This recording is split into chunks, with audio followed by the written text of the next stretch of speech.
Good morning everyone. Good morning. जल्दी से जल्दी बताइए, आपको आवाज़ आ रही है?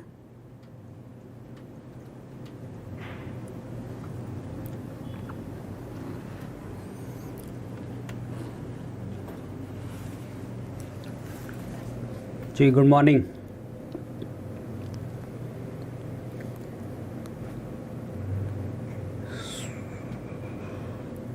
जल्दी से जल्दी बताइए, आपको आवाज़ आ रही है या नहीं? तब तक जो है हमारे बाकी स्टूडेंट्स को भी नोटिफिकेशन मिल जाएगी। यस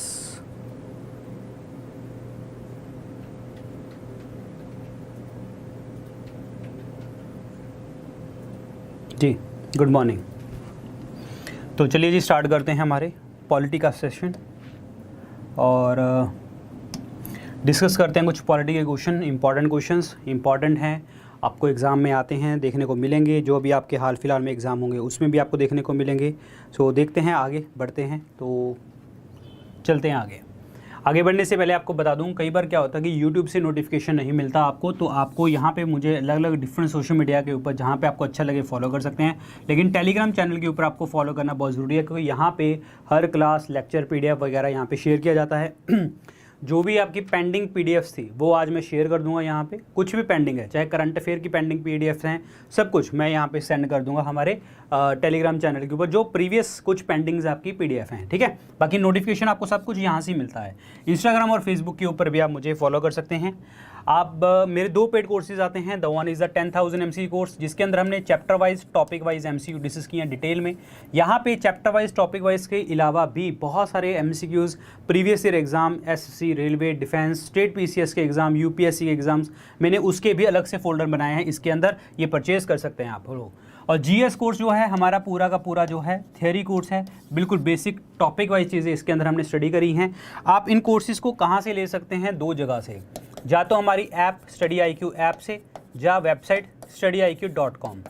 क्या करेंगे, जैसे आप इसको ओपन करते हैं आपको स्क्रीन के ऊपर नज़र आएगा यहाँ पे होम पेज, यहाँ पे दिखेगा बेस्ट सेलिंग कोर्स, यहाँ पे व्यू ऑल का बटन। इस व्यू ऑल के बटन को जैसे आप दबाएंगे 10,000 MCQ कोर्स आपको तीसरे नंबर पे नज़र आएगा और GS कोर्स आपको चौथे नंबर पे नज़र आ जाएगा। जो भी आपको कोर्सेज अच्छे लगे आप परचेज करें। क्लियर? तो बढ़ते हैं आगे। अच्छा, एक और चीज़, मॉक टेस्ट मैंने आपको बताया था कि हमारी 10,000 MCQ कोर्स के अंदर जो है मॉक टेस्ट स्टार्ट हो चुके हैं। तो मॉक टेस्ट नंबर 2 7 अगस्त को आएगा और जो है ये लाइव होगा शाम को 5 बजे, ठीक है। और इसके वीडियो सोल्यूशन लाइव हो जाएंगे 6 PM। और ये सिर्फ और सिर्फ पेड जो हमारे 10,000 MCQ कोर्स स्टूडेंट हैं उनके लिए होगा। उनकी प्रैक्टिस किस तरीके से चल रही है एंड उनको पता लगेगा, ठीक है। तो ये पेड कोर्स का मॉक टेस्ट जो है उसके अंदर है 10,000 में। Start with the first question. चलिए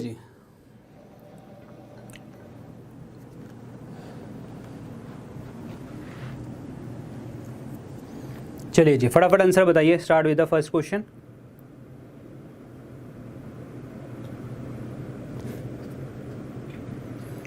From the constitution of which country the provision of federation was borrowed while framing the constitution of India? देखिए, जब हमारा संविधान हमारा बन रहा था तो जो संघ वर्ड है, ठीक है, संघ वर्ड का जो चीज़ है ये हमने कौन से कॉन्स्टिट्यूशन से बोरो करी?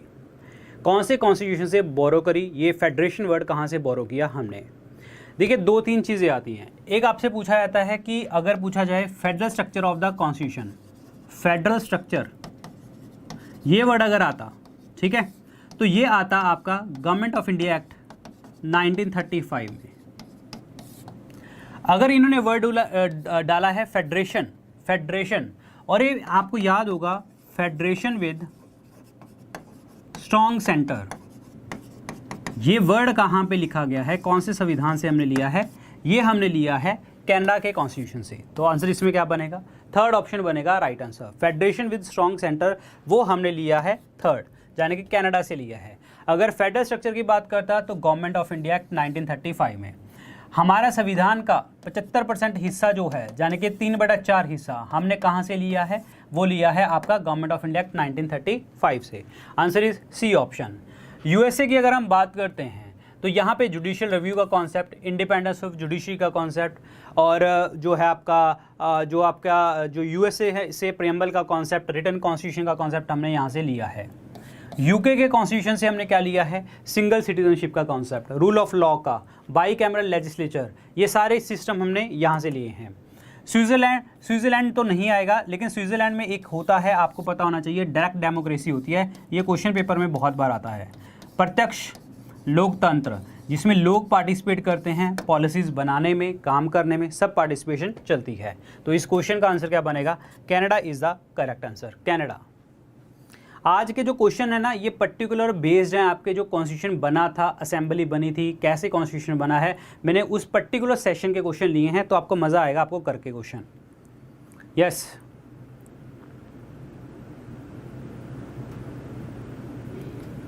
Who among the following was not a member of constituent assembly established in July 1946। जब हमारी असेंबली बनी थी, संविधान सभा, तो इसका कौन सा मेंबर नहीं था। असेंबली स्टार्ट कब हुई थी, 9 दिसंबर 1946 को, और हमारा संविधान बन कब गया था, 26 नवंबर 1949 को। इसीलिए 26 नवंबर को कॉन्स्टिट्यूशन डे कहते हैं। लागू कब किया गया, 26 जनवरी 1930 को।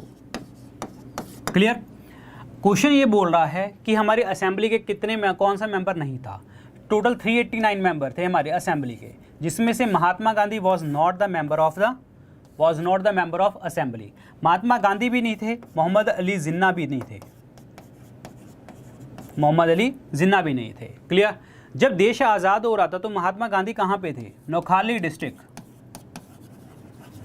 वहाँ पे हिंदू मुसलमान के झगड़े हो रहे थे, तो वहाँ पे ये सॉल्व कर रहे थे वहाँ पे। Answer is third option is the correct answer. यहाँ पे डॉक्टर राजेंद्र प्रसाद जी लिखा गया है। डॉक्टर राजेंद्र प्रसाद जी जो हैं कॉन्स्टिट्यूशन असेंबली के परमानेंट प्रेसिडेंट थे, परमानेंट, स्थायी, क्योंकि 11 दिसंबर 1946 को इन्हें अपॉइंट किया गया था। क्लियर हो गया। इससे पहले 9 दिसंबर को जब मीटिंग बैठी थी तो डॉक्टर सच्चिदानंद सिन्हा जी को बिठाया गया था, सच्चिदानंद सिन्हा। और ये सच्चिदानंद सिन्हा जी जो थे आपके, ये कौन थे, सच्चिदानंद सिन्हा, ये कौन थे, जो है temporary president, senior most member थे आपके कॉन्स्टिट्यूशन असेंबली के।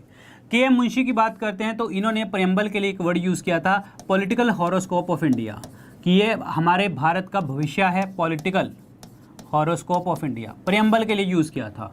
अबुल कलाम आज़ाद जी जो हमारे देश के पहले एजुकेशन मिनिस्टर रहे हैं आज़ाद भारत के, और इनकी बर्थ एनिवर्सरी होती है 11 नवंबर को, इसीलिए 11 नवंबर को हम सेलिब्रेट करते हैं नेशनल एजुकेशन डे। तो आंसर इसमें सी ऑप्शन बनेगा correct answer, Mahatma Gandhi is the correct answer. अगला बताइए,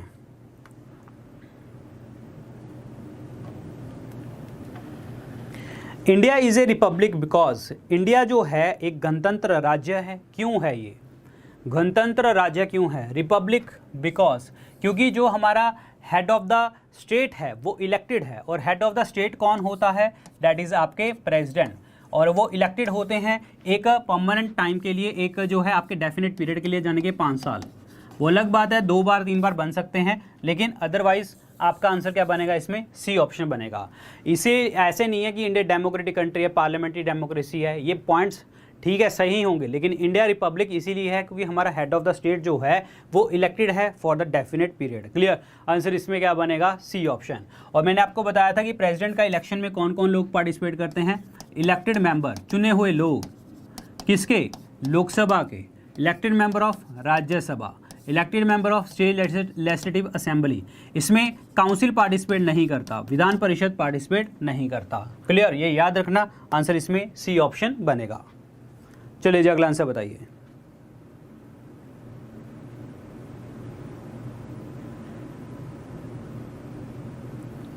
शाबाश, आंसर बताइए। Who was the constitution adviser of the to the constitution assembly of India, जाने के हमारे संवैधानिक सलाहकार कौन थे। इनमें जो ऑप्शन है इसमें गड़बड़ हो सकती है। संवैधानिक सलाहकार में 2 नाम आते हैं, एक तो आपको सुना होगा M.N. रॉय और एक सुना होगा B.N. राव। जो B.N. राव हैं ये तो हमारे सलाहकार हैं, ये क्या हैं, सलाहकार हैं। एम.एन. रॉय वो पर्सन है जिन्होंने 1934 में हमें कॉन्स्टिट्यूशन का आइडिया दिया था, संविधान का आइडिया दिया था। तो गड़बड़ नहीं करनी पेपर में। तो इस क्वेश्चन का आंसर क्या बनेगा? B N. Rao is the correct answer. Answer इसमें थर्ड ऑप्शन बनेगा, B N. Rao. Yes, third option बनेगा करेक्ट आंसर, बी.एन. राव।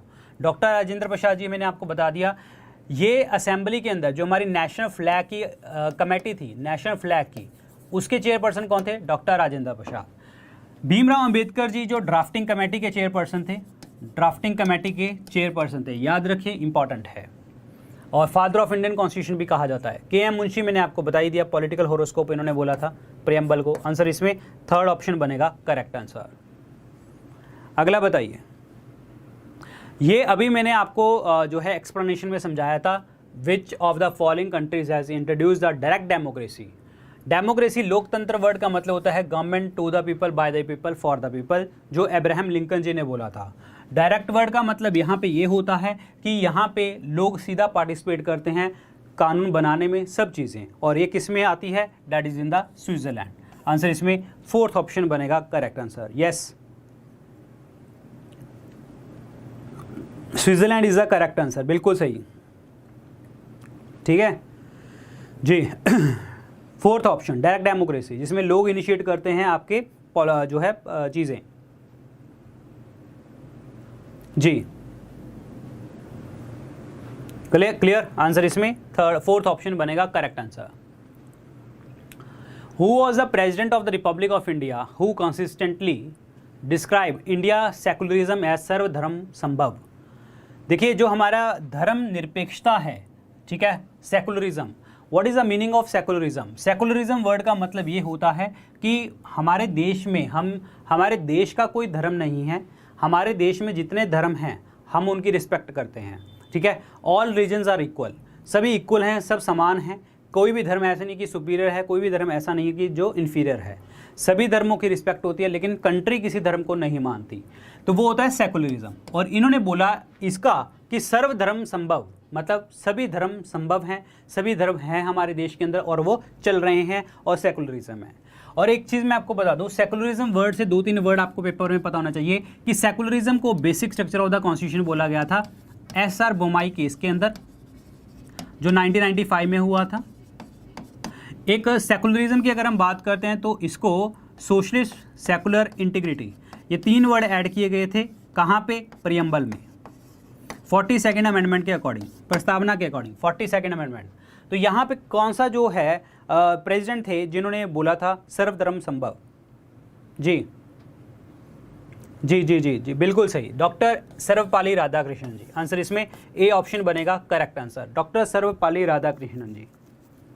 जी, क्लियर हो गया। अगर आपसे पूछा कि ये सर्वधर्म संभव वर्ड क्वाइन किसने किया, किसने वर्ड दिया था, तो ये दिया था महात्मा गांधी जी ने वर्ड दिया था।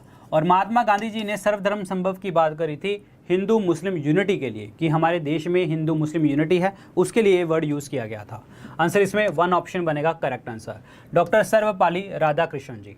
और ये हमारे देश के पहले वाइस प्रेसिडेंट थे, लगातार 2 बार चुनने वाले वाइस प्रेसिडेंट ये थे, और ये जो हैं सेकंड प्रेसिडेंट ऑफ इंडिया भी बने रहे हैं हमारे देश में।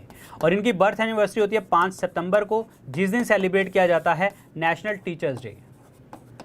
नेशनल टीचर्स डे सेलिब्रेट किया जाता है, ये याद रखें, इंपॉर्टेंट है। क्लियर? डॉक्टर सर्वपल्ली राधाकृष्णन जी जो उपराष्ट्रपति बनने से पहले क्या थे? यूनेस्को के अंदर एम्बेसडर थे, एम्बेसडर ऑफ यूनेस्को के अंदर थे इंडिया की साइड से, सर्वपल्ली राधाकृष्णन जी। क्लियर? याद रखें, इंपॉर्टेंट पार्ट है ये। डॉक्टर जाकिर हुसैन, पहले मुस्लिम प्रेसिडेंट डॉक्टर जाकिर हुसैन, और ये अकेले ऐसे प्रेसिडेंट हैं जिनकी डेथ ऑफिस में, ऑफिस मतलब कार्यकाल में हुई इनकी डेथ। डॉक्टर राजेंद्र प्रसाद पहले जो है लगातार चुनने वाले 2 बार प्रेसिडेंट ये रहे हैं। डॉक्टर राजेंद्र प्रसाद जी की बात करें तो इन्होंने एक पुस्तक लिखी थी, इंडिया डिवाइडेड नाम की पुस्तक इन्होंने लिखी थी। ज्ञानी जैल सिंह, पता है सबको, पहले सिख प्रेसिडेंट थे ये, पहले सिख प्रेसिडेंट। आंसर इसमें 1 ऑप्शन बनेगा करेक्ट आंसर, 1 ऑप्शन। चलिए जी, अगला आंसर बताइए।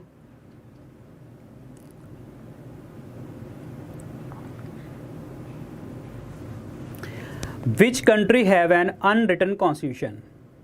Unwritten, जी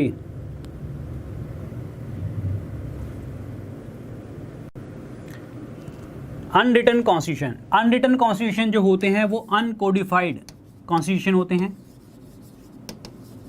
इसका मतलब क्या होता है?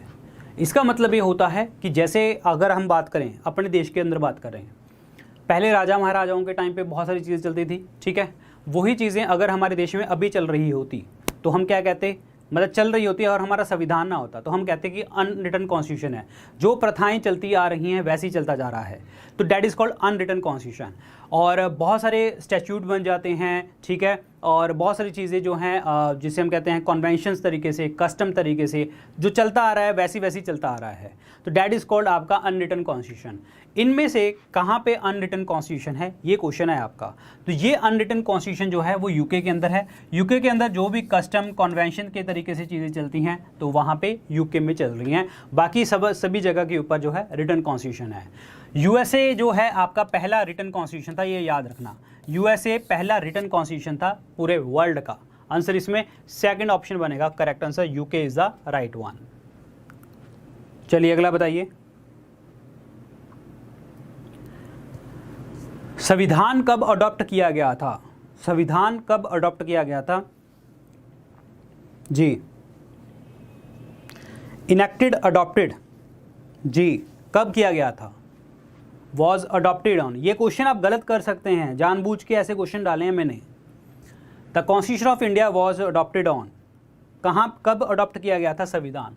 ये अडॉप्ट किया गया था 26 जनवरी 1949 को। इसीलिए हम कहते हैं कि 26 नवंबर, ये गलत है, इट्स 26 नवंबर 1949। इसीलिए हम 26 नवंबर को कहते हैं हमारा कॉन्स्टिट्यूशन डे कहा जाता है। अगर आपसे पूछा लागू इफेक्टिव कब हुआ, तो इफेक्टिव कब हुआ? 26 जनवरी 1950 को। 26 जनवरी 1950 को लागू हुआ, तो आंसर इसमें थर्ड ऑप्शन बनेगा, correct answer third option, yes. Adopted की बात चल रही है तो अडॉप्ट तो हमने 26 नवंबर को ही किया था। अगला बताओ, इनमें से ऐसा कौन सा फीचर कॉमन है जो हमारा इंडियन फेडरेशन और अमेरिकन फेडरेशन के बीच में कॉमन है? इंडियन फेडरेशन और अमेरिकन फेडरेशन के बीच में कॉमन है, तो कौन सा फैक्टर है ऐसा, कौन सी ऐसी चीज़ है जो दोनों में कॉमन है? सिंगल सिटीजनशिप ऐसा कुछ भी नहीं है, ड्यूअल जुडिशरी ऐसा भी कुछ भी नहीं है, 3 लिस्ट इन द कॉन्स्टिट्यूशन ऐसा भी कुछ नहीं है, federal supreme court to interpret the constitution, बिल्कुल जी। सुप्रीम कोर्ट का कॉन्सेप्ट ही हमने कहाँ से लिया है? सुप्रीम कोर्ट का कॉन्सेप्ट मतलब जैसे कि सुप्रीम कोर्ट का कॉन्सेप्ट मतलब जो भी आपका डेट मीन्स फेडरल कोर्ट है हमारी, ठीक है, supreme court, independence of judiciary, judicial review का कॉन्सेप्ट, ये सारे कॉन्सेप्ट हमने कहाँ से लिए हैं? अमेरिका कॉन्स्टिट्यूशन से। तो यही कॉमन फैक्टर है आपका ए फेडरल सुप्रीम कोर्ट। आंसर इसमें डी ऑप्शन बनेगा, correct answer D option, clear. ना ही हमारे देश में सिंगल सिटीजनशिप का कॉन्सेप्ट अमेरिका से है, ये भी नहीं, ये भी नहीं। आंसर इसमें क्या बनेगा? फोर्थ ऑप्शन बनेगा, करेक्ट आंसर, यस। क्लियर हो गया जी। अगर आपसे पूछा जाए सुप्रीम कोर्ट के ऊपर, तो पहली बात तो सुप्रीम कोर्ट का आर्टिकल आपको पता है 124 नंबर आर्टिकल आता है, और सुप्रीम कोर्ट का कॉन्सेप्ट हमने लिया था रेगुलेटिंग एक्ट 73 के अकॉर्डिंग 74 में बना था। कहाँ पे? That is in the Calcutta, Calcutta में बना था। फिर हमारा संविधान बना था जो है दैट इज़ इन द 1950, जो आपका ये सुप्रीम कोर्ट बनी थी 1950 के अंदर, और ये एक्ट था गवर्नमेंट ऑफ इंडिया एक्ट 1935। लेकिन यहाँ पे फेडरेशन की बात आ रही है, इंडियन फेडरेशन और अमेरिकन फेडरेशन के बीच में हमारी फेडरल सुप्रीम कोर्ट जो है वो कॉमन है, तो ये याद रखिए, इंपॉर्टेंट है, क्लियर। चलिए अगले बढ़ते हैं अगले क्वेश्चन की तरफ। Constitution of India describe India as, कि इंडिया जो है वो क्या है? इनमें से इंडिया, भारत क्या है? आपने सुना होगा आर्टिकल नंबर 1, आर्टिकल नंबर 1 सुना होगा, जिसमें हम बात करते हैं कि जो हमारा कॉन्स्टिट्यूशन के अंदर इंडिया है, भारत है, that is A union of state. Answer इसमें क्या बनेगा? आंसर इसमें ए ऑप्शन बनेगा, करेक्ट आंसर। राज्यों का संघ है, ये आर्टिकल 1 में लिखा गया है, आर्टिकल 1 में, याद रखें, इंपॉर्टेंट है।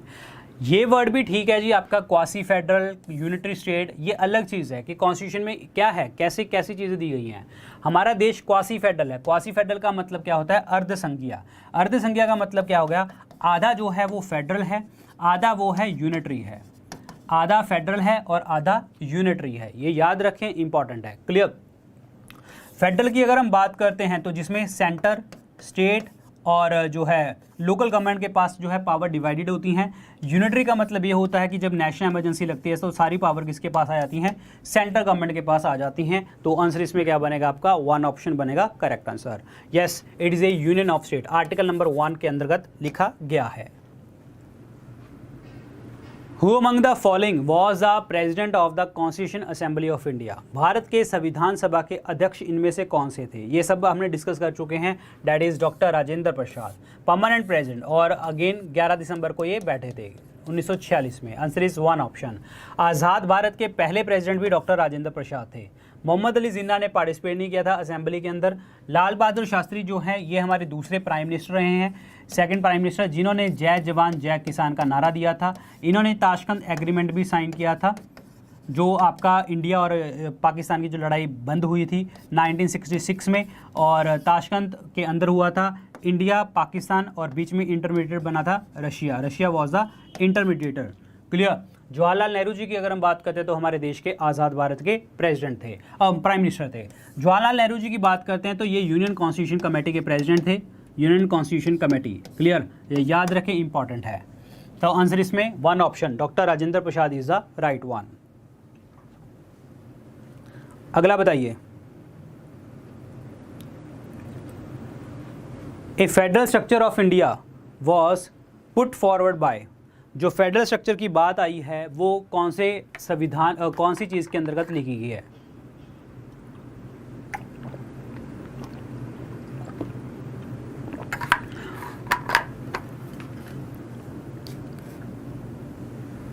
Federal structure for India was first put forward by the, संज्ञा चरित्र की जो बात आती है वो आती है एक्ट ऑफ 1935। मैंने आपको बताया था 75% ऑफ द इंडियन कॉन्स्टिट्यूशन हमने यहाँ से बोरो किया है, 3/4। क्लियर, याद रखें। यहाँ से ही हमने एमरजेंसी प्रोविज़न का कॉन्सेप्ट भी लिया है। लेकिन ध्यान रखिए, एमरजेंसी प्रोविज़न, अगर आपको यहाँ पे वर्ड आता कि एमरजेंसी के टाइम पे आपके फंडामेंटल राइट जो हैं ख़त्म हो जाते हैं, तो वो कॉन्सेप्ट हमने कहाँ से लिया था, जर्मनी से लिया था। लेकिन एमरजेंसी प्रोविज़न की अगर हम बात करते हैं तो वो हमने 35 के एक्ट से ही लिया है। आंसर इसमें 4th ऑप्शन बनेगा करेक्ट आंसर। और 1919 का एक्ट आपको पता है, मॉन्टेक्यू चैम्सफोर्ड रिफॉर्म, जिसमें हमारी वर्ड यूज़ किया गया था डायरकी, कि डायरकी जो है द्विशासन जो लगेगा वो प्रांतों में लगेगा, प्रोविंसेस में लगेगा। ठीक है, और ये प्रोविंसेस में डायरकी जो कैंसिल करी गई थी वो यहाँ से करी गई थी, और ये डायरकी जो लगा दी गई थी वो सेंटर में लगा दी गई थी, याद रखिए। 1909 का एक्ट जो है मॉर्ले मिंटो रिफॉर्म था, जिसमें सेपरेट इलेक्टोरेट की बात करी गई थी। तो आंसर इसमें 4th ऑप्शन 35 का एक्ट के बारे में यह आंसर है।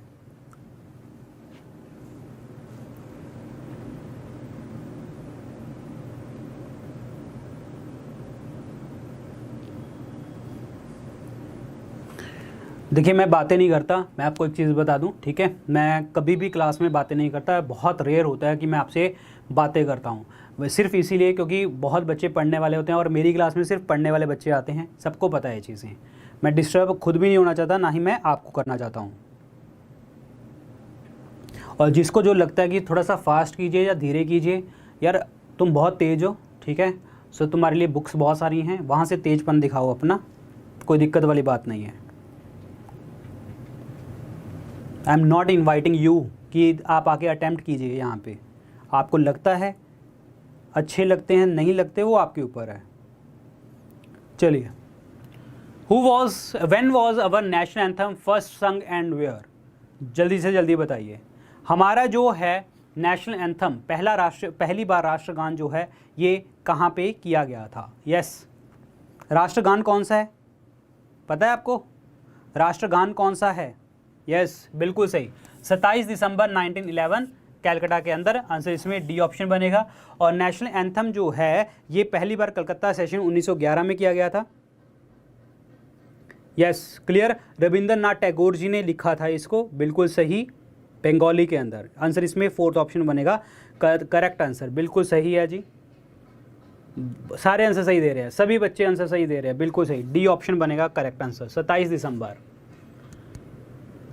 Constitution of India came into force on, संविधान जो है ये लागू कब किया गया? सेम क्वेश्चन, लैंग्वेज थोड़ी सी चेंज है। यहाँ पे लिखा हुआ है केम इनटू फोर्स ऑन, तो ये आएगा 26 जनवरी 1950। आंसर इसमें 1 ऑप्शन बनेगा। अगला बताइए। The term caste was derived from, जाति शब्द की उत्पत्ति जो है वो कहाँ से हुई है? जाति वर्ड जो है ये कहाँ से वर्ड स्टार्ट हुआ है? जाति वर्ड जो है ये कहाँ से स्टार्ट हुआ है? जल्दी से जल्दी बताइए। ये एक जो है स्पेनिश वर्ड है और पोर्तुगीज वर्ड है, ठीक है, स्पेनिश और पोर्तुगीज वर्ड है। स्पेनिश जो थे ये किसी रेस लीनिएज के लिए वर्ड यूज़ करते थे, cast.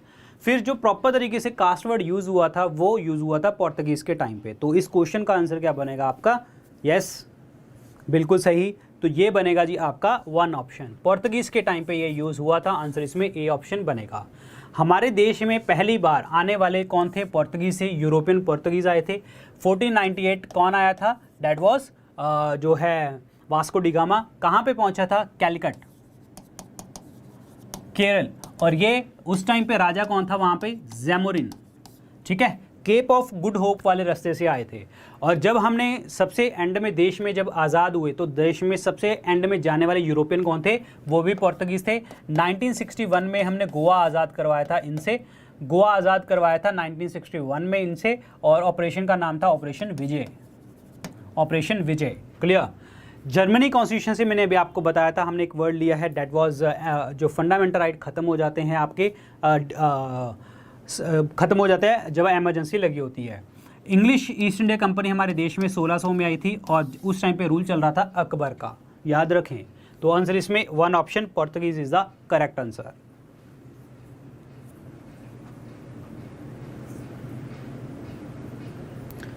The term greater India denotes, what is the meaning of greater India denotes? जो ग्रेटर इंडिया वर्ड का मतलब है, इसका मतलब क्या है? देखिए, हमारा जो इंडिया है, आप इंडिया को लेके चलें, पहली बात तो इंडिया में हमारे देश, धर्म, जाति, बहुत सारी चीज़ें हैं। लेकिन इसके अलावा भी अगर हम चलते हैं तो इंडिया का जो मैप है, इंडिया के मैप के ऊपर देखें, चाइना, कोरिया, जापान ऐसे देश हैं जहाँ पे बुद्धिज़्म फैला हुआ है।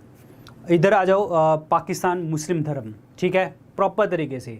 तो उनके भी आपके जो चीज़ें हैं, जो अवशेष कह सकते हैं, अवशेष का मतलब ये नहीं कहेंगे कि धर्म का अवशेष, मतलब उनकी कुछ चीज़ें आपके देश में भी हैं। कोई रूल, बाहर से रूलर आए हैं, अटैक किया है, यहाँ पे स्टेबल हुए, यहाँ पे रहे, ठीक है। और ऐसे ही आप साउथ इंडिया में लगा लो तो वहाँ पे भी बुद्धिज़्म बहुत फैला हुआ है। इधर आपके जो है म्यांमार, बर्मा के अंदर सब चीज़ें, मतलब सभी जगह के ऊपर सारे धर्म हैं। और इनके जो कल्चरल वैल्यूज़ हैं ना, वो हमारे देश में आती रहती हैं कि इनका कल्चर क्या है, कैसे ये लोग हैं। क्योंकि ऑब्वियसली बात है, इन्होंने मतलब बाहर से लोगों ने बहुत अटैक किया इंडिया के ऊपर, रहे हैं यहाँ पे, रूल किया इंडिया के ऊपर। तो हमारे देश में कल्चरल चीज़ें बहुत देखने को मिलती हैं। अलग अलग जगह के ऊपर अलग अलग कल्चर, आपको ही नहीं पता होगा, आपकी स्टेट में अलग कल्चर मनाए जाते हैं, ठीक है। अलग अलग कल्चर, एक पर्टिकुलर शहर में अलग है, सिटी में अलग है, डिस्ट्रिक्ट में अलग है, गांव में अलग है, कुछ भी, ठीक है। तो ऐसा ही पूरे इंडिया में कितना कल्चरल आइडेंटिटी आपकी अलग अलग है। तो that means that is a called greater India, that is this is the cultural unity. Answer इसमें सांस्कृतिक एकता की वर्ड यूज होएगा। आंसर इसमें बी ऑप्शन बनेगा correct answer, B option. Yes,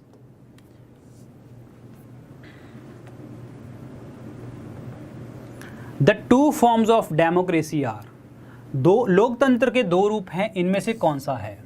हमारे देश में पार्लियामेंट्री डेमोक्रेसी है, ठीक है, जिसके अंतर्गत जो होता है डेट मीन्स जो आपके प्राइम मिनिस्टर हैं, काउंसिल ऑफ मिनिस्टर हैं, they are responsible to the Lok Sabha. Presidential का मतलब क्या होता है कि यहाँ पे प्रेसिडेंट के पास सारी पावर हैं। तो यहाँ पे हमारे देश में कौन सी हैं, हमारे देश में पार्लियामेंट्री, अदरवाइज टू फॉर्म कौन सी होती हैं? पार्लियामेंट्री और प्रेसिडेंशियल। आंसर इसमें क्या बनेगा? 1 ऑप्शन बनेगा करेक्ट आंसर। यस, आंसर इसमें क्या बनेगा? 1 option is the correct answer. अगर आपसे पूछा कि अच्छा ये बताइए, हमारे देश में, इंडिया में हेड ऑफ स्टेट कौन है? हेड ऑफ स्टेट अभी बताया था मैंने आपको, प्रेसिडेंट। और अगर आपसे पूछा हेड ऑफ द गवर्नमेंट बोला, तो वो क्या होगा आपका आंसर? Prime minister. ये क्लियर होना चाहिए आपके दिमाग में। आंसर इसमें 1 ऑप्शन बनेगा correct answer, 1 option. Yes, presidential आपके यूएसए में है। The constitution of India contains कितने आर्टिकल थे हमारे देश में, संविधान में? देखिए, जब ऐसा क्वेश्चन आता है, मैं आपको एक चीज़ बता दूं, ऐसा क्वेश्चन आता है तो आपको ये पूछा गया है कि कितने संविधान में जब आर्टिकल थे जब बना था, तो डैट वाज 395 आर्टिकल। आंसर इसमें बी ऑप्शन बनेगा। लेकिन जब अगर अब की बात करी जाए तो 448 प्लस आपके आर्टिकल्स देखने को मिलते हैं यहाँ पे इंडिया में, हमारे संविधान में। जब संविधान बना था तो आर्टिकल इतने थे, 8 शेड्यूल थे और 22 पार्ट थे, 22 भाग थे। अब क्या है, 448 प्लस आर्टिकल हैं, 12 शेड्यूल हैं और 25 आपके पार्ट्स हैं। ठीक है, तो आंसर इसमें क्या बनने वाला है? B option, 395 article is the correct answer.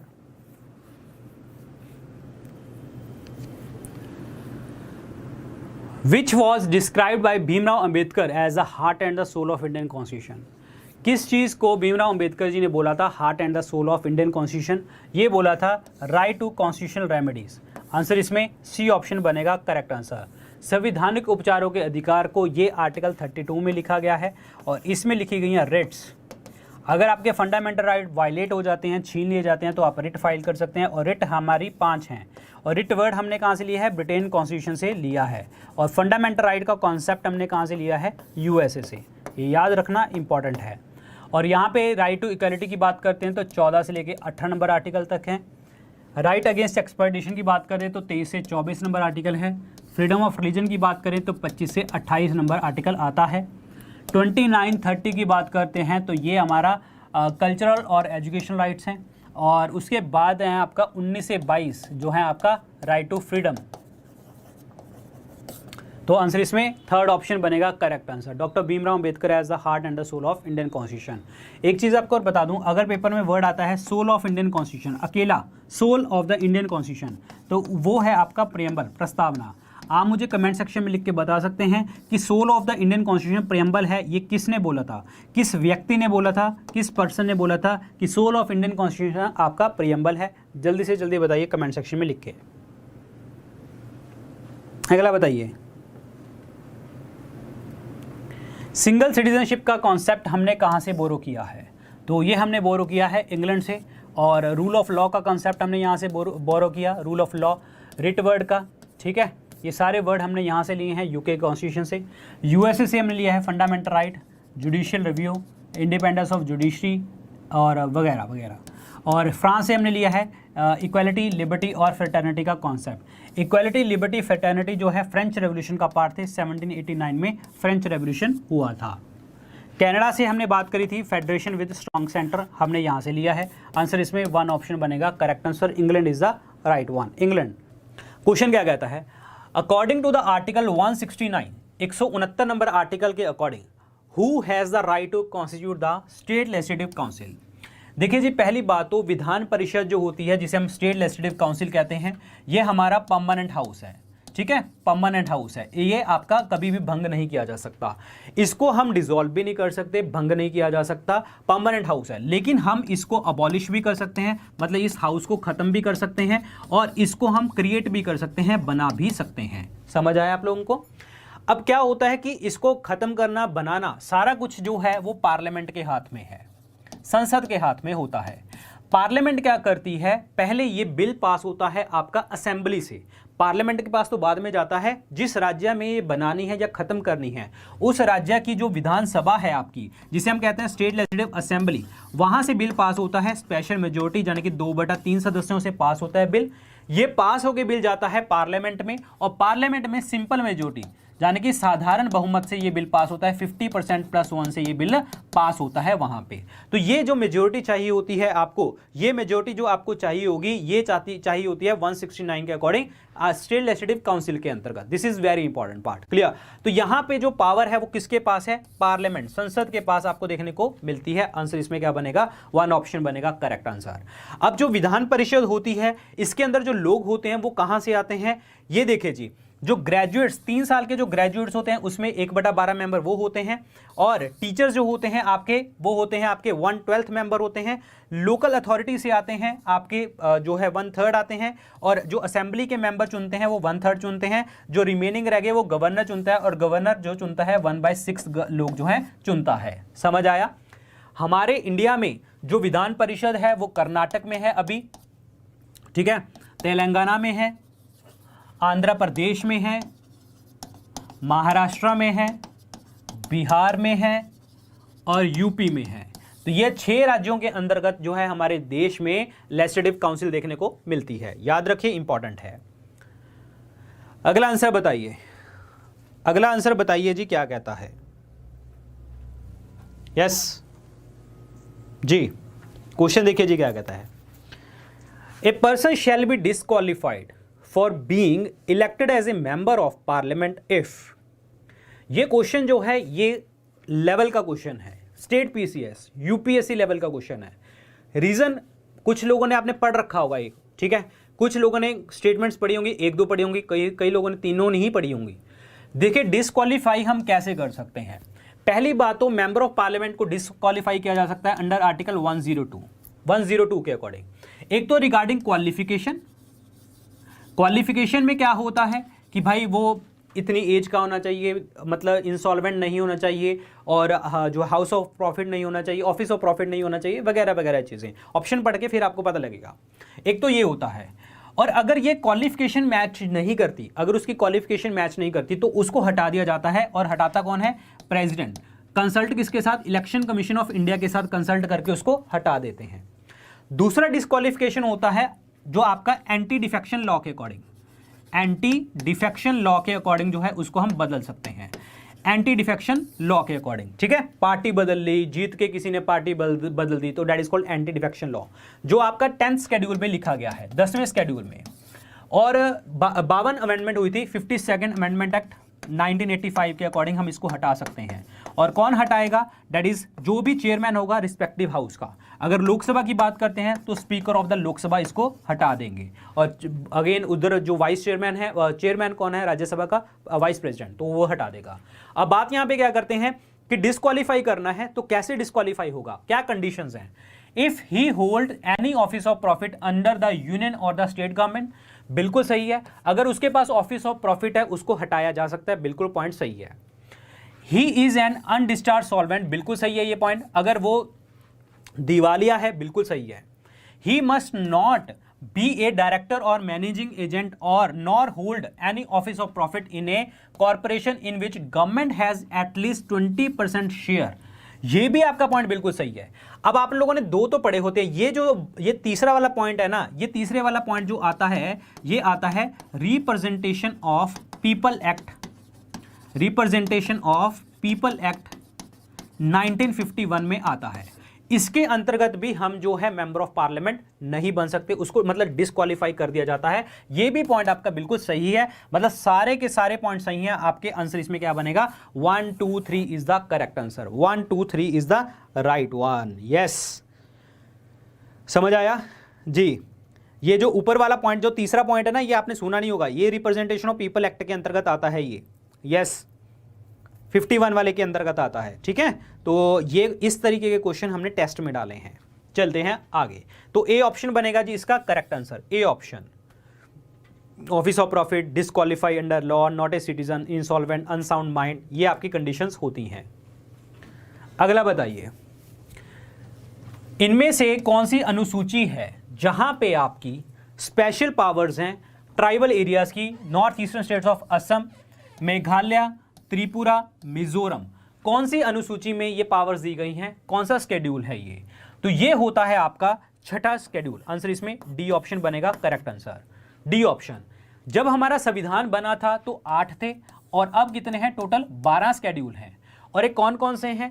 पहले स्केड्यूल में आती है बात यूनियन एंड स्टेट्स के बारे में, दूसरे में आती है सैलरीज के बारे में, तीसरे में आती है शपथ के बारे में, ओथ के बारे में, चौथे में आती है राज्यसभा की सीट्स के बारे में, 5वां आता है शेड्यूल्ड एरिया की एडमिनिस्ट्रेशन के बारे में, 6ठे में आता है ये भी शेड्यूल्ड एरिया की एडमिनिस्ट्रेशन के बारे में, इसमें 4 स्टेट्स ये वाले, असम, त्रिपुरा, मेघालय, मिजोरम। 7वें में आता है लिस्ट, जिसमें आपका स्टेट लिस्ट, सेंट्रल लिस्ट और कंकरेंट लिस्ट। 8वें में आता है लैंग्वेज। 9वें के अंदर आती है आपका दैट इज लैंड रिफॉर्म, जमींदारी प्रथा खत्म करी गई थी और इसमें अमेंडमेंट हुई थी, फर्स्ट अमेंडमेंट एक्ट 1951। 10वें में आता है एंटी डिफेक्शन लॉ, अभी डिस्कस किया था 52nd अमेंडमेंट वाला, ठीक है। और 11वां हो गया आपका Panchayati Raj institution 73rd amendment act 1992।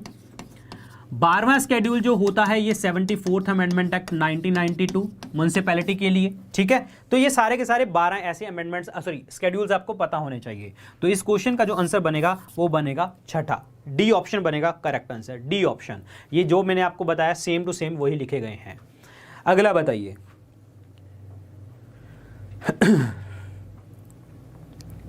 जी, क्वेश्चन है who appoints the member of the state public service commission. जो स्टेट पब्लिक सर्विस कमीशन के मेंबर्स होते हैं वो कौन अपॉइंट करता है? जो भी मेंबर होगा वो 6 साल के लिए चुना जाएगा, ये ध्यान रखना। और स्टेट की बात करते हैं तो उसको गवर्नर चुनता है, गवर्नर अपॉइंट करता है, सॉरी। आंसर इसमें बी ऑप्शन बनेगा करेक्ट आंसर। अगर मैं बात करूं कि जो आपके यूपीएससी के जो मेंबर्स होते हैं उनको कौन अपॉइंट करता है, वो करता है राष्ट्रपति, प्रेसिडेंट अपॉइंट करता है। तो this is very very important part. Clear हो गया आप लोगों को? यस, ठीक है। यूपीएससी, अगर यूपीएससी हो, ज्वाइंट पब्लिक सर्विस कमीशन हो, उसको भी राष्ट्रपति अपॉइंट करते हैं। एक चीज आपको और बता देता हूं, जितनी भी आपकी अथॉरिटीज होती हैं जैसे आईएएस, आईपीएस, आईएफएस, ठीक है, ये जितनी भी ऑल इंडिया सर्विसेज का पार्ट आता है उसको सबको अपॉइंट कौन करता है? आपका राष्ट्रपति अपॉइंट करते हैं, याद रखिए। ऑल इंडिया सर्विसेज का जो आर्टिकल नंबर है वो कितना है? 312। ऑल इंडिया सर्विसेज बनाता कौन है? पार्लियामेंट क्रिएट करती है। लेकिन अगर आपसे पूछा जाए कि बिल कहां से आता है, राज्यसभा से बिल आता है सबसे पहली बार। लोकसभा की पावर नहीं होती, सारी पावर राज्यसभा की होती है इस केस में। आंसर इसमें बी ऑप्शन बनेगा correct answer. This is the आपका जो है सर्विस के बारे में। चलिए जी, अगला आंसर बताइए। Which of the pairs are correctly match regarding the bills in the parliament. जो आपका ये बिल होते हैं, ये भी आपका मैंने ऐसे क्वेश्चन आपके जो आपका शाम को जो टेस्ट होगा उसके अंदर भी आपको देखने को मिलेंगे, ठीक है। तो क्वेश्चन देखिए जी, which of the following pairs are correctly match regarding the bills in the parliament. Bill के लिए आपको स्टेटमेंट बतानी है, क्या होगा। पहली बात है पब्लिक बिल। पहले तो मैं आपको पब्लिक बिल के बारे में बता देता हूं और दूसरा लिखा हुआ है प्राइवेट बिल, दोनों बता देता हूं, फिर इसको पढ़ेंगे क्या है। देखिए जी, पब्लिक बिल का मतलब क्या होता है? पब्लिक मतलब गवर्नमेंट का बिल। गवर्नमेंट का मतलब मिनिस्टर इस बिल को लेके आते हैं, इस बिल को मिनिस्टर लेके आते हैं, लोअर हाउस में आता है और ये जनरली पास होगा ही होगा, ये बिल पास होगा ही होगा। समझ आया आप लोगों को? और इसको जो है आपका जो इंट्रोड्यूस करने के लिए कितने टाइम की अवधि चाहिए होती है? 7 दिन। 7 दिन के अंतर्गत जो है ये आपका पार्लियामेंट में आ जाता है, लोकसभा में आ जाता है। This is very very important. Clear? Generally ये पास हो जाता है। दूसरा आ जाता है प्राइवेट बिल। प्राइवेट बिल का मतलब क्या होता है? जैसे एमपी बैठे हैं सारे, अब रूलिंग पार्टी होगी, एक आपकी ऑपोजिशन पार्टी होगी, बाकी जो मतलब पार्टीज जीत के मेंबर तो आए हैं लेकिन उनके किसी के 2 आ गए, किसी के 4 आए, किसी के 5 आ गए, ऐसे तो वो मेंबर बनते हैं। तो वो मेंबर जो होते हैं, मेंबर ऑफ पार्लियामेंट, अगर वो बिल पेश करते हैं तो उसको हम क्या कहते हैं? दैट इज प्राइवेट बिल कहते हैं। लेकिन ये मिनिस्टर नहीं है, ध्यान रखना। अगर मिनिस्टर पेश करेगा तो पब्लिक बिल बनेगा, अगर लोकल नहीं नॉर्मल एमपी करेगा तो that is called private bill. This is very important part. Clear हो गया आप लोगों को जी? ठीक है। और पब्लिक बिल तो होगा ऑब्वियसली बात है, मिनिस्टर कर रहा है तो गवर्नमेंट की पॉलिसीज के ऊपर होगा। लेकिन जो प्राइवेट बिल होगा वो लोकल पॉलिसीज के ऊपर होगा कि हाँ ऐसी पॉलिसी नहीं, ऐसे भी हो सकती है, वैसे भी हो सकती है, ऐसे करके। और प्राइवेट बिल को पेश करने के लिए आपको कितना टाइम चाहिए होता है? 1 महीना, 1 मंथ। आपको पहले 1 महीना नोटिस देना पड़ता है, तब जाके आप प्राइवेट बिल लेके आ सकते हैं पार्लियामेंट के अंतर्गत। और ये चांसेस ये होते हैं कि ये बिल पास ही नहीं होता। समझ आया? ये बिल पास ही नहीं होता। रीजन आपको पता है, रूलिंग पार्टी, ऑपोजिशन पार्टी वगैरह वगैरह, ठीक है। तो यहां पे प्राइवेट बिल पास होने के कम चांसेस रहते हैं। तो अभी पॉइंट देखते हैं कि करेक्टली मैच आपको बताना है क्या होगा। Public bill it's introduction in the house requires 14 day notice, गलत है, ये 7 दिन का नोटिस चाहिए होगा, पहला पॉइंट गलत हो गया। प्राइवेट बिल के बारे में बात करते हैं तो इसको 1 मंथ का नोटिस चाहिए, ये आपका ऑप्शन सही है। तो that means only B is the correct answer, only B. Yes, B option बनेगा correct answer. Yes, B option is the right one, B option, ठीक है। तो ऐसे होता है, बिल जब भी पेश किया जाता है, कानून कैसे बनता है? पहले इंट्रोड्यूस किया जाता है, फिर गैजेट में पहली रीडिंग हुई, फिर उसके बाद सिलेक्ट कमेटी के पास गया, दूसरा सेकंड रीडिंग हुई, फिर थर्ड रीडिंग होगी, फिर दूसरे सदन में जाएगा, प्रेसिडेंट हाँ बोलेगा और लॉ बन जाएगा। तो ये पूरा का पूरा प्रोसीजर है किस तरीके से आपका बिल बनता है। 3 रीडिंग्स में होता है ये बिल पास, ध्यान रखना। डेमोक्रेसी हमारे इंडिया में कौन सी है, लोकतंत्र कौन सा है हमारे इंडिया में। डेमोक्रेसी का मतलब होता है government to the people, by the people, for the people. और ये टर्म किसने दी थी, ये वर्ड किसने दिए थे, अब्राहम लिंकन जी ने दिए थे। अब बात यहाँ पे ये करते हैं कि ये कौन सी जो डेमोक्रेसी हम फॉलो करते हैं हमारे इंडिया के अंतर्गत। हमारे इंडिया में होती है रिप्रेजेंटेटिव। रिप्रेजेंटेटिव का मतलब क्या होता है कि हम अपने प्रतिनिधि चुनते हैं, लोग पार्टी के लोग चुने जाते हैं, नामांकन होता है और उसको हम वोट करते हैं, तो रिप्रेजेंटेटिव गवर्नमेंट है हमारे देश के अंतर्गत। क्लियर।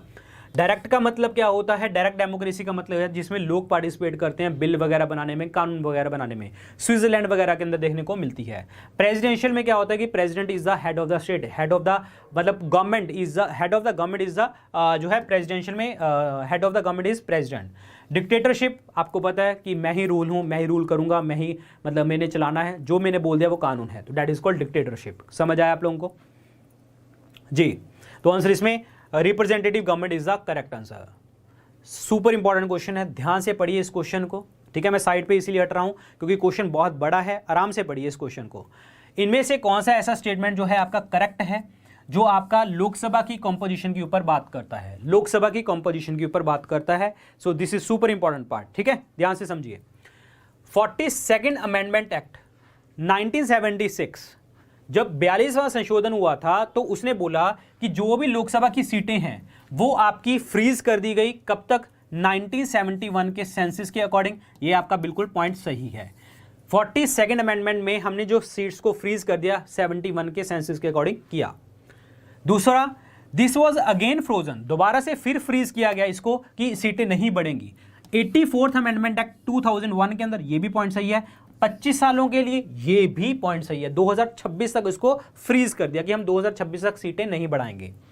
फिर हुआ 87th अमेंडमेंट एक्ट, जो बोलता है 2003 में हुआ, और इसके अंतर्गत बोला गया कि जो भी डिलिमिटेशन कॉन्स्टिट्यूएंसीज है, मतलब क्या हो गया कि जो भी आपकी कॉन्स्टिट्यूएंसीज की बाउंड्री हमने बनाई है वो आपका 2001 के सेंसस के अकॉर्डिंग है। ये भी आपका पॉइंट बिल्कुल सही है कि ये भी आपका 2026 में जो है होगा 2001 के सेंसस के अकॉर्डिंग जो है ये सारा काम करेंगे। So this is again very important. तो ये आपका 1 2 3 क्या बनेगा, आपका राइट आंसर बनेगा। तो आंसर इसमें क्या बनेगा, D option. All of the above is the correct answer, D.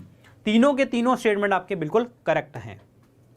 Lok Sabha elections, चलिए देखा, ये क्वेश्चन होते हैं ऐसे, इस तरीके के क्वेश्चन आते हैं पेपर में। पंचायती राज जो सिस्टम है इंडिया में कब लॉन्च हुआ, नहीं पता होगा आपको, बहुत कम लोगों को पता होगा। ये पंचायती राज इंडिया में कब लॉन्च हुआ, कहां पे लॉन्च हुआ, ये सबको पता होगा।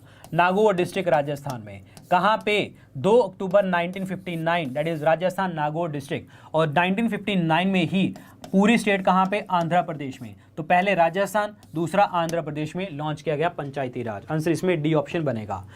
और अगर हम बात करते हैं कि पंचायत को बनाना ये स्टेट्स की जिम्मेदारी होती है, वो किस में लिखा गया है, आर्टिकल 40 में। Article 40 is the organisation of village panchayat, ठीक है। पंचायती राज के बारे में बात करते हैं, पंचायती राज इंस्टीट्यूशन में आर्टिकल 243 ए से लेके ओ तक जो है आपके आर्टिकल्स हैं, जिसमें 29 सब्जेक्ट के ऊपर कानून बना सकती है पंचायत। 73rd अमेंडमेंट एक्ट 1992 जो है इसके अंतर्गत लिखा गया, और जो इंप्लीमेंट हुआ 93 में, 29 सब्जेक्ट के ऊपर कानून बनाएगी पंचायत। 3 टाइप की आपकी पंचायत है, that is the village panchayat, block समिति एंड जिला परिषद। विलेज पंचायत जो गांव में, ब्लॉक कुछ गांव मिला के, और जिला परिषद डिस्ट्रिक्ट लेवल के ऊपर हेड, जिसको हेड कौन करता है, डिस्ट्रिक्ट कलेक्टर इसको हैंडल करता है। तो आंसर इसमें डी ऑप्शन बनेगा। 1959 is the correct answer, 1959 village, block और डिस्ट्रिक्ट लेवल। अगला बताइए, ये क्वेश्चन अगर आपको याद हो हमने परसों भी डिस्कस किया था, ये वाला क्वेश्चन जी, ये क्वेश्चन हमने परसों डिस्कस किया था, राइट टू प्राइवेसी वाला। हाँ, राइट टू प्राइवेसी वाला, यस।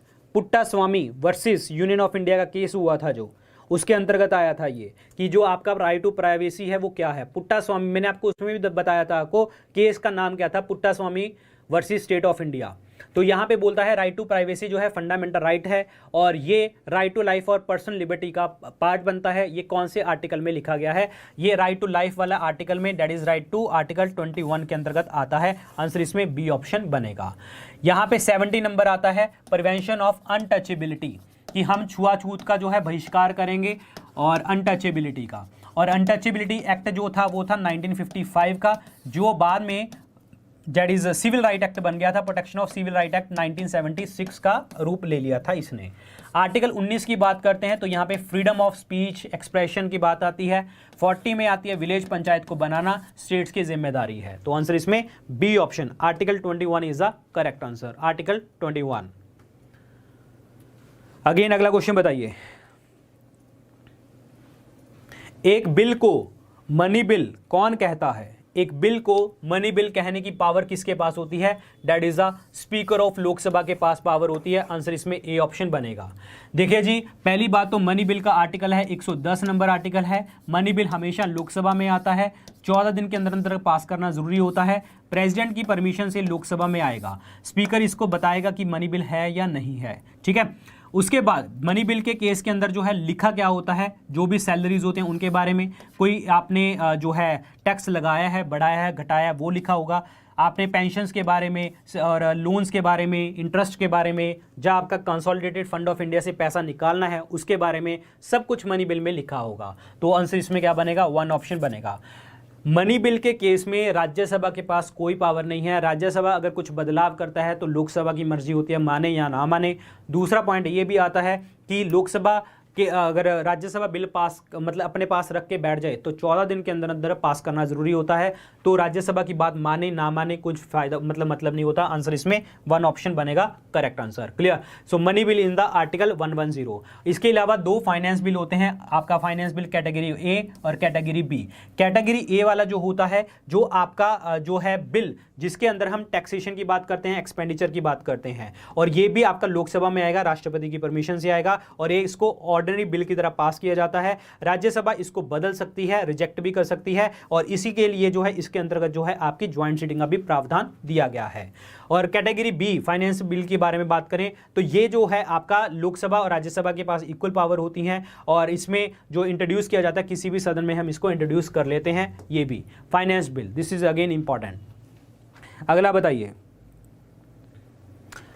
क्वेश्चन क्या कहता है? इंडियन प्रेसिडेंट के बारे में आपको बताना है कि इसमें करेक्ट स्टेटमेंट कौन सी है। राष्ट्रपति के बारे में पॉइंट्स पढ़ेंगे तब पता लगेगा। Unlike general elections, in the election of the president of India, the candidate needs 50% plus 1 votes in the electoral college to get the elected as a president। बिल्कुल सही स्टेटमेंट है ये। क्या कह रहा है कि जैसे बाकी इलेक्शंस होते हैं उसमें तो ऐसे ही होता नहीं कि कितने सीटें चाहिए, सॉरी कितनी वोटें चाहिए, ऐसे नहीं होता।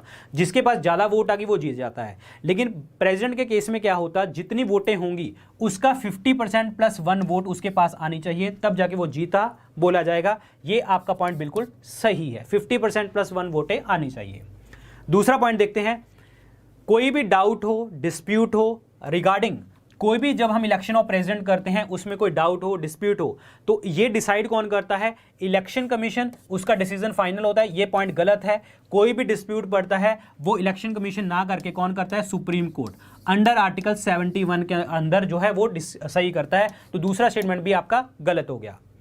तीसरा देखिए, election of a person as a president can not be challenged on the ground that the electoral college was incomplete. ये भी आपका पॉइंट बिल्कुल सही है। इसके अकॉर्डिंग हम चैलेंज नहीं कर सकते। तो मतलब क्या हो गया? पहला और तीसरा पॉइंट आपका सही हो गया। तो आंसर इसमें क्या बनेगा? B option. B option, second option is the correct answer. 1 and 3 only are the correct answer. समझ आया? बी स्टेटमेंट गलत है, सुप्रीम कोर्ट देखती है ना कि इलेक्शन कमीशन देखता है, और बाकी आंसर आपके बन गया। रामनाथ कोविंद जी। चलिए जी अगला क्वेश्चन देखिए। राइट टू एजुकेशन एक्ट जो है आपका, राइट टू एजुकेशन जो है, इसके लिए कानून बना था, वो कौन सा कानून था? जल्दी बताइए जी।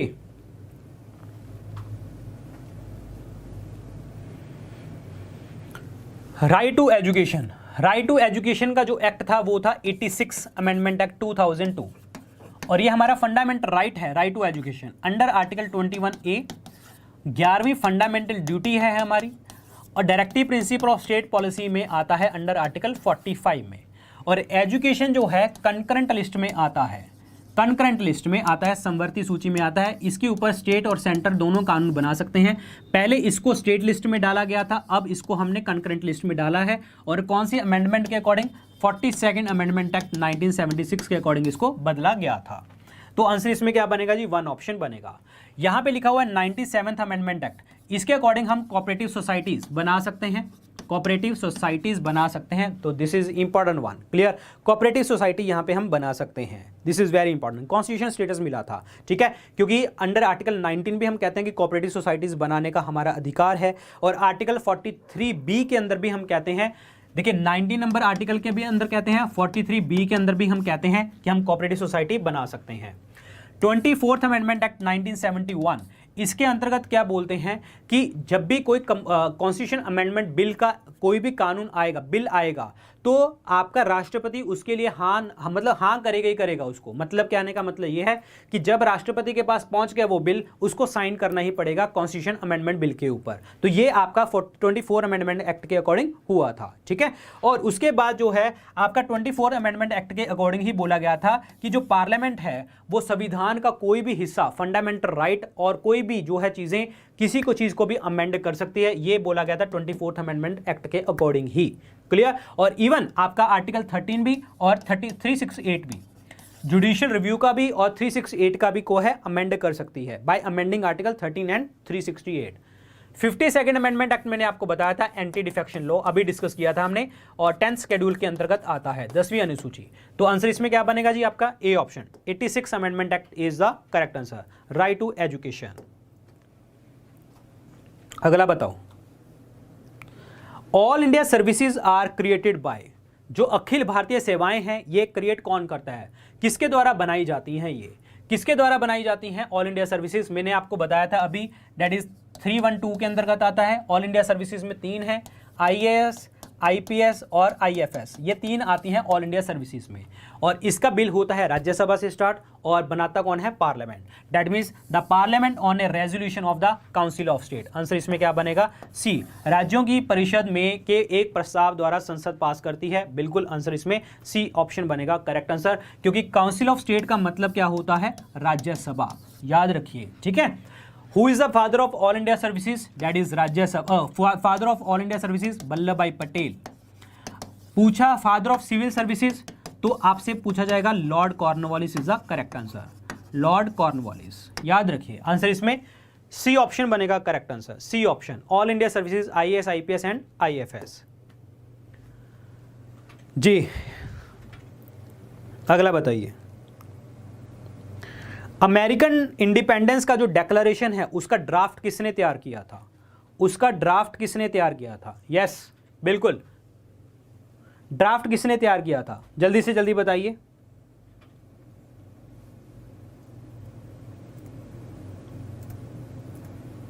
जी देखिए यहां पे बात करते हैं तो वो तैयार किया था थॉमस जेफरसन ने तैयार किया था। आंसर इसमें सी ऑप्शन बनेगा।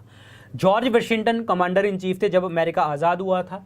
अब्राहम लिंकन प्रेसिडेंट रहे हैं और जॉर्ज वाशिंगटन भी प्रेसिडेंट बने थे। और अब्राहम लिंकन मैंने आपको बताया था, डेमोक्रेसी के बारे में इन्होंने बताया था, government to the people, by the people, for the people. Kennedy भी प्रेसिडेंट रहे हैं, तो आंसर इसमें C option, Thomas Jefferson is the correct answer. This is the declaration, Thomas Jefferson. अगला बताइए, जन गण मन जो है आपका नेशनल एंथम हमारा, ठीक है, आपका नहीं हमारा हाँ हमारा बिल्कुल, जन गण मन जो है नेशनल एंथम जो है इसको अडॉप्ट कब किया गया था? अडॉप्ट कब किया गया था? That is on the 24 of Jain 1950। Answer इसमें ए ऑप्शन बनेगा करेक्ट आंसर।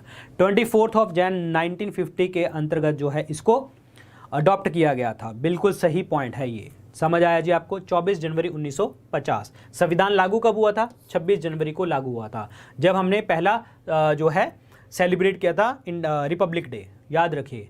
तो ये है जी जन गण मन, the national anthem of India, very important, clear.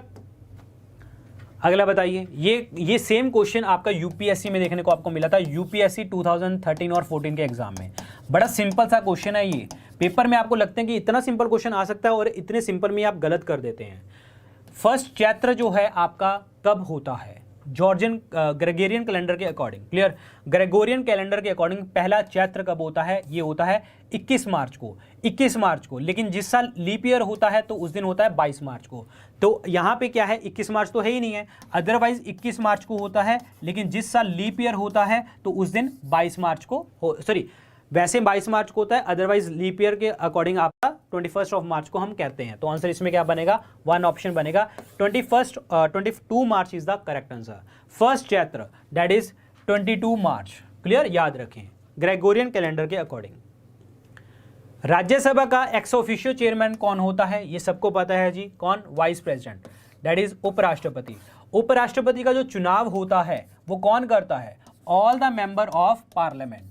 All में कौन आ जाते हैं, इलेक्टेड प्लस नॉमिनेटेड दोनों, और पार्लियामेंट में आते हैं लोकसभा और राज्यसभा, जाने के चाहे इलेक्टेड हैं चाहे नॉमिनेटेड हैं, लोकसभा और राज्यसभा के दोनों लोग पार्टिसिपेट करते हैं वाइस प्रेसिडेंट के इलेक्शन में। आंसर इसमें B is the correct answer.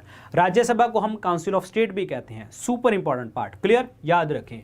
Vice president is the correct answer. Vice president को अगर हटाना है तो बिल हमेशा राज्यसभा से ही स्टार्ट होगा, पहले राज्यसभा से ही बिल स्टार्ट होगा, क्लियर।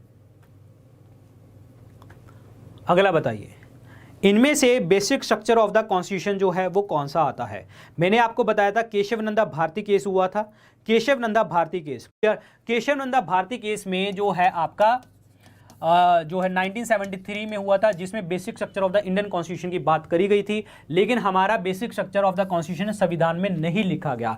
और मैंने ये भी बताया था कि जैसे जैसे जजमेंट्स आती रहती हैं और उसमें हम बताते रहते हैं कि ये basic structure of the Indian constitution है। जैसे कि आपका supremacy of the constitution, sovereignty की बात आती है, डेमोक्रेटिक गवर्नमेंट की बात आती है, फ्री एंड फेयर इलेक्शंस की बात आती है, क्लियर, और रूल ऑफ लॉ की बात आती है, जुडिशियल सुप्रीमेसी की बात आती है, क्लियर, और सेपरेशन ऑफ पावर की बात आती है, इंडिविजुअल ऑफ फ्रीडम की बात आती है, इंडिविजुअल फ्रीडम की बात आती है। तो ये सारे के सारे क्या हैं, basic structure of the constitution में आते हैं। तो यहाँ पे देखिए जी क्या पार्ट बनेगा बेसिक स्ट्रक्चर का, फ्री एंड फेयर इलेक्शन, ये आपका पॉइंट बिल्कुल सही है। Presidential form of the government नहीं, यहाँ पे आपकी डेमोक्रेटिक गवर्नमेंट आती है, और federal character. Right to property नहीं, राइट टू स्ट्राइक नहीं। राइट टू प्रॉपर्टी तो आपका 44th अमेंडमेंट एक्ट 1978 के अकॉर्डिंग हमने इसको एक लीगल राइट के रूप में तब्दील कर दिया था अंडर आर्टिकल 300A। अदरवाइज ये आपका पहले फंडामेंटल राइट था। तो आंसर इसमें क्या बनेगा जी, आपका 1 ऑप्शन बनेगा करेक्ट आंसर। इलेक्शन की बात आ रही है तो इलेक्शन का आर्टिकल कितना है इलेक्शन कमीशन का, 324। 326 क्या है, राइट टू वोट, जिसे हम क्या कहते हैं, universal adult franchise, universal adult suffrage. हमारी वोट देने की एज कितनी है, 18 साल, पहले कितनी थी, 21। कौन सी अमेंडमेंट के अकॉर्डिंग बदला गया था, 61st अमेंडमेंट एक्ट 1988 के अकॉर्डिंग, क्लियर, जो इंप्लीमेंट 89 में हुआ था। The basic structure of the Indian question is not written in the constitution, is not written anywhere in the constitution. Yes, in case of water dispute between the 2 और the more states, 2 या 2 से ज़्यादा राज्यों में water dispute हो रहा है, तो इसके लिए जो रेमेडी है, तो कॉन्फ्लिक्ट की जो रेमेडी है वो कहाँ पे निहित है, कहाँ पे लिखी गई है। देखिए, वाटर डिस्प्यूट की बारे में बात करते हैं तो हमारा इंटर स्टेट काउंसिल है, हमारा इंटर वाटर के लिए जो है वो अंडर आर्टिकल 262 के अंतर्गत आता है। आंसर इसमें ए ऑप्शन बनेगा करेक्ट आंसर।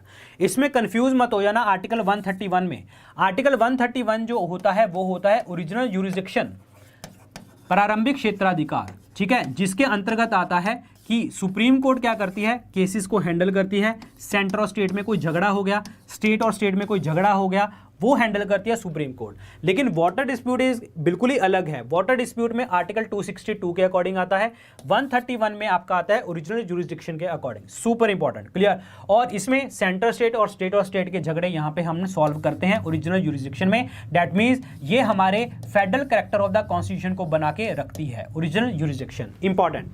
36 to 51 की बात करते हैं तो ये directive principle of state policy के अंतर्गत देखने को आपको मिलते हैं। आंसर इसमें 1 ऑप्शन बनेगा correct answer. Article 262 is the right one. Yes, A option is the correct one.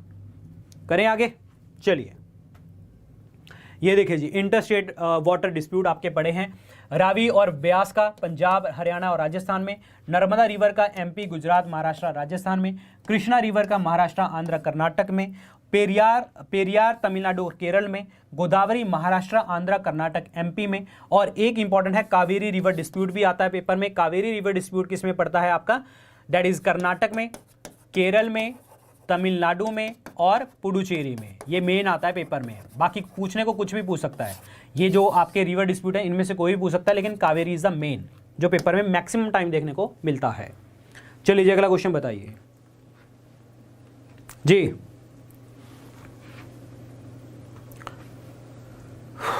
Question देखिए जी, which article of the Indian constitution that the law declared by the supreme court is binding on all the courts. जो supreme court ने decision दे दिया वो सभी courts के ऊपर बाइंडिंग होगा कि हाँ ये सारी चीज़ जो कानून बना दिया वो बाइंडिंग है सभी कोर्ट्स के ऊपर। ये कौन से आर्टिकल में लिखा गया है? ये आर्टिकल 141 के अकॉर्डिंग लिखा गया है कि जो बोल दिया सुप्रीम कोर्ट ने वो सभी जो है आपकी सभी जितनी भी आपकी डेट इज कोर्ट्स हैं उसको मानना पड़ेगा। आर्टिकल 127 में जितने भी हम एडहॉक टेम्परेरी जजेस रखते हैं उनकी नियुक्ति के बारे में लिखा गया है, और 133 के अकॉर्डिंग लिखा गया है अपीलिएट यूरिसडिक्शन, अपीलिया क्षेत्राधिकार के बारे में लिखा गया है जो हम सिविल मैटर्स के ऊपर देते हैं। सिविल मैटर्स के ऊपर समझ आया आप लोगों को? 147 छोड़िए, आप याद करना है तो ये 3 याद कर लीजिए। आंसर इसमें क्या बनेगा? Article 141 is the correct answer, कि जो सुप्रीम कोर्ट ने बोल दिया वो पूरा का पूरा डिक्लेयर है, वैसा का वैसा ही होगा। क्लियर? सो सुप्रीम कोर्ट बनी कब थी? रेगुलेटिंग एक्ट 7073 के अकॉर्डिंग 74 में। कहाँ पे? That is in the Kolkata के अंदर बनी थी, पर बाद में इसको शिफ्ट कर दिया गया था न्यू दिल्ली में 28 जनवरी 1950 में, और एक्ट का नाम क्या था? Government of India act 1935। याद रखें, इंपॉर्टेंट। क्लियर? सो गाइज ये थे आज के लेक्चर के अंदर क्वेश्चन। आई होप आपको मजा आया होगा। लेक्चर अच्छा लगा है तो लाइक कर दीजिए, शेयर कर दीजिए। टेलीग्राम चैनल के ऊपर आप पक्का जुड़ जाइए, क्योंकि यहाँ पे सारे लेक्चर्स PDF यहाँ पे शेयर किए जाते हैं। मेरे साथ यहाँ पे 1,36,000 प्लस बच्चे जुड़े हुए हैं, तो आप भी आके जुड़ सकते हैं। बाकी आप मुझे इंस्टाग्राम और फेसबुक के ऊपर भी फॉलो कर सकते हैं। जितने भी हमारे जो क्लासेज होती हैं सारी यहाँ पे शेयर की जाती हैं। जैसा आज हमने आपका जो है पॉलिटी सेशन लिया, तो ऐसे ही हमारे यहाँ पे 10,000 MCQ कोर्स के अंदर जो मेरा पेड कोर्स है, chapter wise topic wise MCQ discuss करते हैं हम यहाँ पे। पॉलिटी, हिस्ट्री, ज्योग्राफी सारे चैप्टर वाइज टॉपिक वाइज किए गए हैं। प्लस प्रीवियस ईयर एग्जाम भी मैंने बहुत डिस्कस किए हैं इसके अंदर, और मॉक टेस्ट सीरीज भी मैंने इसके अंदर लॉन्च कर दिया फ्री ऑफ कॉस्ट। जो 10,000 MCQ नहीं तो मैं मॉक टेस्ट अलग से भी ले सकता था, इसमें फ्री ऑफ कॉस्ट डाली गई है मॉक टेस्ट की सीरीज।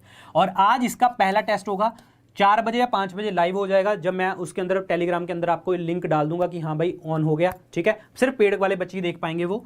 और इस कोर्स के अंदर आपको देखने को मिलेगा, इस कोर्स को परचेज करने की आज लास्ट डेट है। कल इसको जो है प्राइस बढ़ जाएगी, यानी कि 1 तारीख को प्राइस बढ़ जाएगी इसकी। और आज इसका रात के 12 बजे तक आप इसमें कोड लगा सकते हैं विपन 20 कूपन कोड लगा के आपको डिस्काउंट मिल जाएगा, हैवी डिस्काउंट मिलेगा। और कल से प्राइसेस बढ़ जाएंगे, ध्यान रखना। और ये मॉक टेस्ट बहुत इंपॉर्टेंट है, अब पढ़ना मजा आ जाएगा आपको।